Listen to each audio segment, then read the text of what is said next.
right, let's talk about spazzing versus aggressive rolling. Oh man, this coffee really gets me amped up.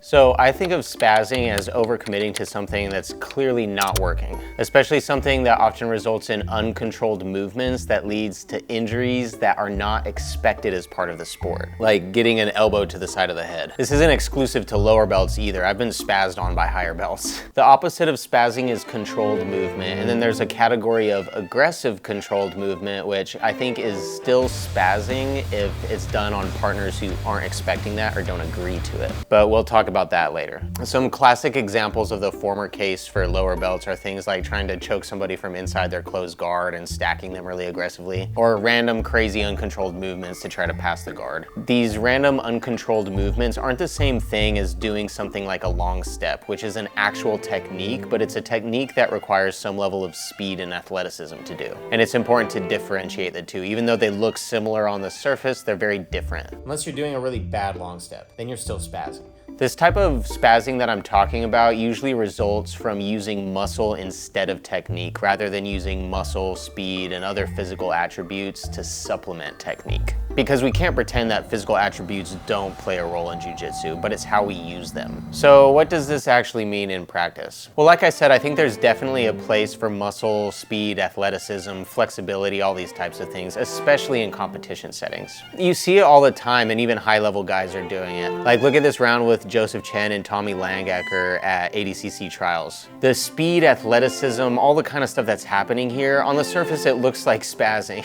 And if you're a day one white belt that's trying to mimic what they're seeing in this ADCC Trials match, they're gonna think that they're doing what these guys are doing, but really they're just gonna end up spazzing and hurting somebody. Because what Jozef is doing here, for example, is an actual set of techniques with a specific objective. He's looking for specific underhooks, he's looking to pass the knee and hip line in a certain way, but all of this stuff is just happening very fast. Don't get me wrong, this could still result in getting an elbow to the face, but he's actually doing jiu-jitsu. When we're using our physical attributes to supplement a technique, it's usually because there's a specific goal in mind. For example, if I'm pushing really, really hard into your knee shield and trying to bait an underhook, I'm looking for a reaction from you to push back so that I can get chest-to-chest contact. That whole sequence of movements uses pressure and speed, but it's with a goal in mind. So I see rolling aggressively as having some overlap with spazzing, but it's not necessarily spazzing if it's controlled and done in the appropriate context. It's like the thing about a square being a special kind of rectangle, but a rectangle isn't a square. I don't know, I didn't really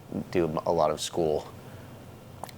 Rolling controlled and aggressively is like being able to turn up a dial on technique. We're using the same set of techniques that we could use at a lower intensity, but we're just doing them at a higher intensity. We're doing them faster and stronger. We're not suddenly getting rid of all the techniques that we know and just doing random uncontrolled movements. Of course, the risk of an elbow to the face still goes up, but at least now we're doing jiu-jitsu. Anyway, even if you're not spazzing, i.e. doing random uncontrolled movements, it's still interpreted as spazzing or just a dick move in general if you're going at a controlled aggressive intensity, but your partner hasn't agreed to that or weren't expecting that. You gotta read the fucking room and talk to your partners. Well, so now the question becomes, what if I'm a white belt and I don't actually know any techniques to do? The only thing I can do is spaz, right? Well, that's partly true, and that's why the advice that's usually given is to slow down, stop using so much muscle, and unfortunately, while you're learning jiu-jitsu, you're just gonna be in a lot of positions where you really just don't know what to do. But I would reframe that and not look at that as unfortunate. Instead, look at it as a way to learn what to do in that position so that you don't have to muscle through it, right? This means that you can experiment. Jiu-jitsu is all about experimentation, but you need to do it in a way where you're not hurting your training partner. Just spaz out all you want in competition.